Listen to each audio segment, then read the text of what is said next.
Central African Time, Zlatan featuring Shali Poppy. We've got Idol West, Terry the Voice, Jesse Rawa is the name of the song. It's the Tuesday edition of The Upside, and on the 21st of February, it will be International Mother Language Day.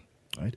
And we're going to have a conversation now about the impact of especially in the education space, being able to study in your own mother language, subjects like mathematics, science, biology, all these things, and how being able to grasp your own home language allows you to adopt and learn other languages a lot quicker, such as English, the one that we use for business on the regular. Absolutely. So, yes, as Tebogo rightfully noted, the 21st marks a very, very important time on the international calendar, Mother Language Day. So, this serves as a reminder that language shapes how children think and learn. And in an internet world dominated by English, many children may navigate digital spaces in a language they don't speak at home. Yeah.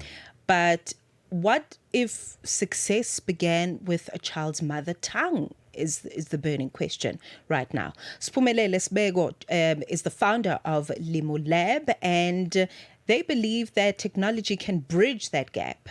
She says that children understand concepts better when they learn and play in their home language, and that a strong mother tongue foundation actually accelerates English proficiency. Very, very fascinating conversation we're about to have. Sphumelele Sibeko is joining us on Channel Africa. Pleasure to have you join us. Thank you very much for being here, Sphumelele. Thank you very much for having me. Thank you so much. You're welcome. Thank you. So let's start with that. I think this is very fascinating in terms of what you're saying around a child's digital future. What does that look like? And how does a child's digital future begin with their mother tongue? So, this thing around language has been fascinating for me as someone who's new actually in the language and education space. My background is in marketing trained, but TV and film largely, and broadcast.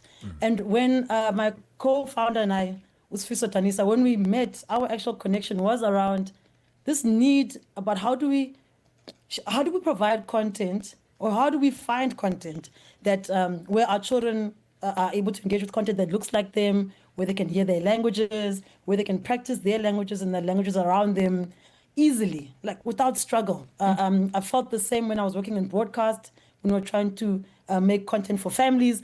But then I really found a passion in, okay, we have content for our people, for adults, for families, but children, how are children able to engage in content and in material that, again, looks like them or is in their languages? And really found such a significant gap. There just is not enough material. A lot of us are trying to do the work. There's people making a big impact. But you know how it is, the more there is, the better it is for our children and for our families. So we just realized that there's so much more engagement in technology. As we all know, blended technology has become, or blended learning rather, has become the way in which a lot of people are engaging. So we do stuff physically, but we do stuff online as well, whether you are under-resourced or you have much more resources. So it has been a very obvious gap in the material available in various languages, if I speak even specifically for South Africa. It's 19 minutes after 2 p.m. Central African Time. On the 21st of February, we'll be celebrating International Mother Tongue Day. And we want you to embrace your mother tongue. But how can we do that in our schooling system, in the educational space, also in the workspaces that we find ourselves in? How can we better embed our mother tongues in these spaces? You find oftentimes that it's not for lack of understanding or rather lack of competency in most cases, but just you are not speaking their language. They're not understanding what you are saying, and therefore they can't convert that into an actionable item. But we're in conversation right now with Sphumelele Sibeko, founder of Limu Lab, and we'll continue the conversation with her about the importance of incorporating your mother tongue in the schooling, educational, and workspaces, especially when the children are concerned. Conversations are happening, and Channel Africa is at the heart of them. We tell the African story with clarity, pride, and purpose, reaching audiences that matter to your brand. Partner with us and connect your business with listeners across borders in multiple languages and markets. For partnership opportunities, sponsorship, or sales, email us at partnership@channelafrica.co.za. Channel Africa, the African perspective. Your afternoons just got even better, fresh and exciting. The Upside, hooking you up with today's news from an African perspective. As we get ready to celebrate International Mother Language Day on the 21st of February, an important question emerges. What if the key to a child's digital future and even their mastery of English lies in their own mother tongue? Still in conversation with Sphumelele Sibeko, founder of Limu Lab. Sphumelele, let's talk about, many parents think that once their children are exposed to English, that's where the success lies. But you are challenging this and saying, actually, it's the other way around. This is such a complex challenge because it's so conditioned in us, and I don't think we realize. For a lot of us, maybe that grew up not in this current climate, a lot of us learned 2, 3, 4 languages at the same time. Yeah. And it wasn't scary, it wasn't difficult. It was very normal for all of us.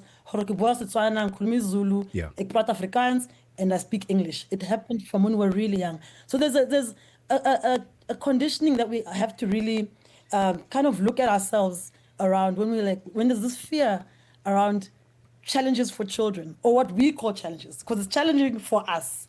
So we believe because it's tough for me to learn Chivenda, it's going to be tough for my child to learn any other language. But meanwhile, children grasp concepts so much easier, which is why the foundation phase is so critical, which is why early child development is so critical.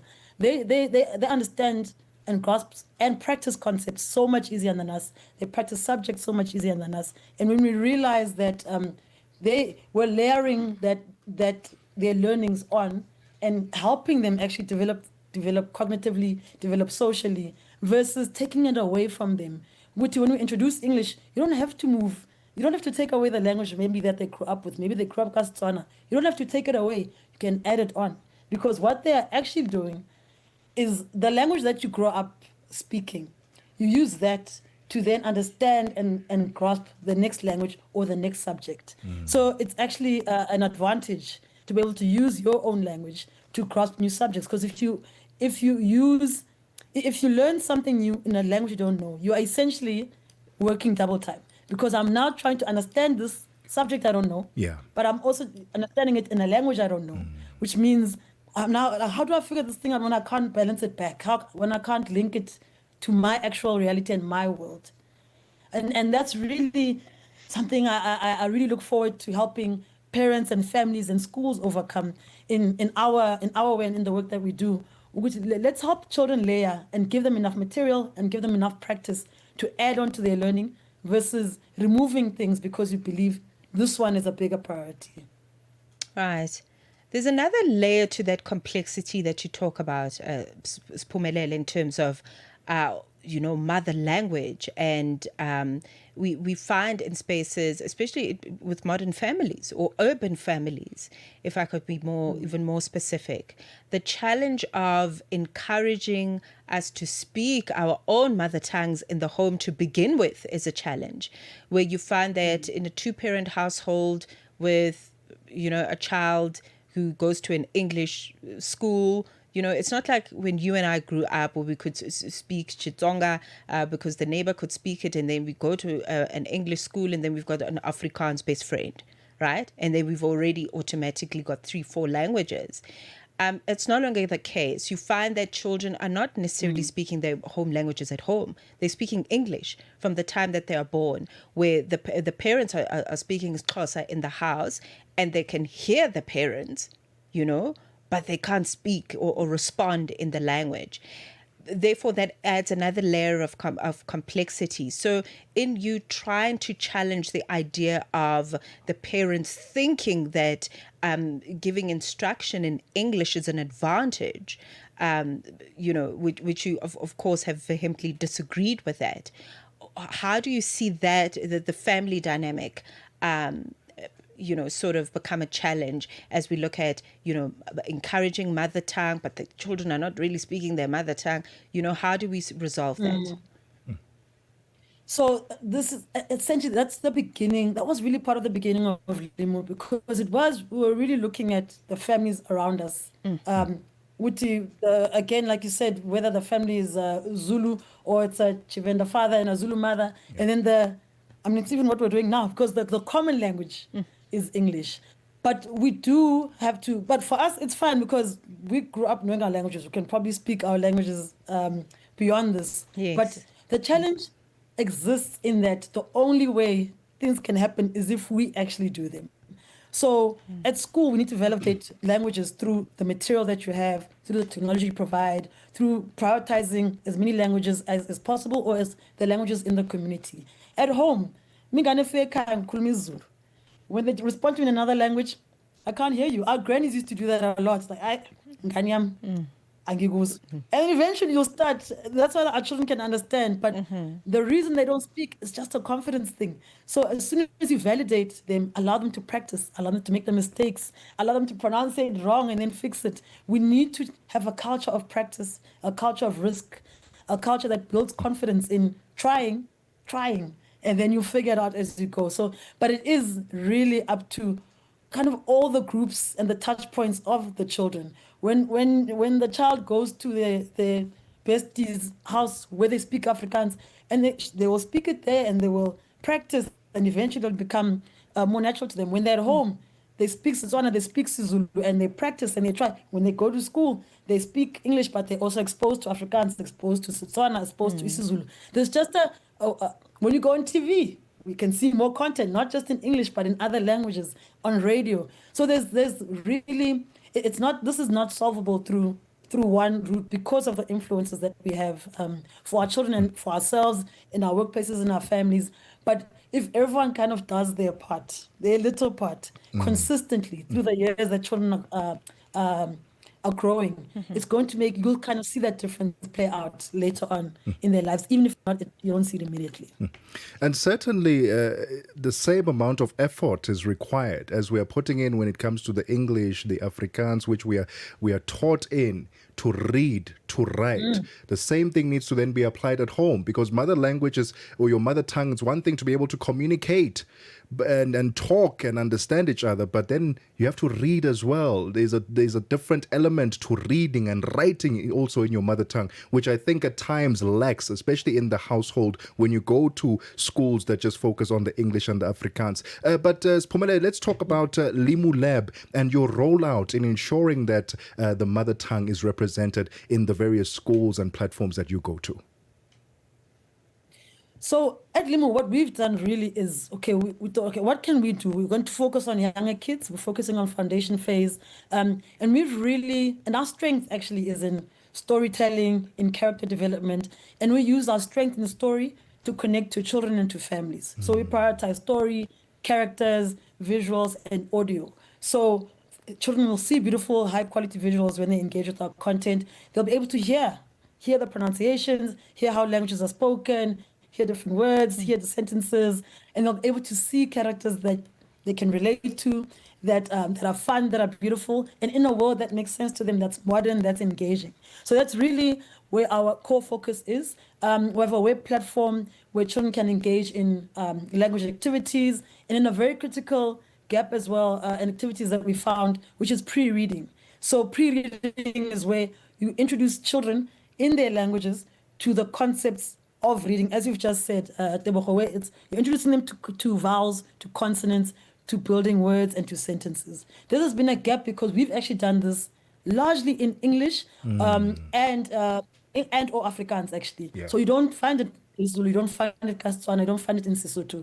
So Limu is working to bridge that gap, and we're kicking off with isiZulu, but we are working to have that pre-reading in every language. So you can do that on the web platform. And we also are working with collaborators where we're writing and editing books with collaborators in various languages, where we're going to work on getting into linear platforms like broadcast, TV, and video on demand, etc. And really our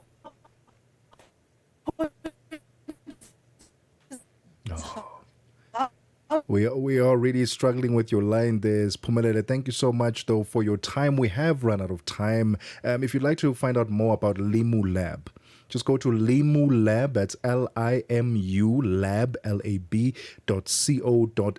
There's pricing on there. There are the different courses and packages. And if you'd like to help out and see that this platform, goes to all parts of South Africa, then please do reach out to Limu Lab. It's 30 minutes after 2 p.m. Central African time. Let's get the latest sports. Hey, Musibudi, Australia lost yesterday. Personally,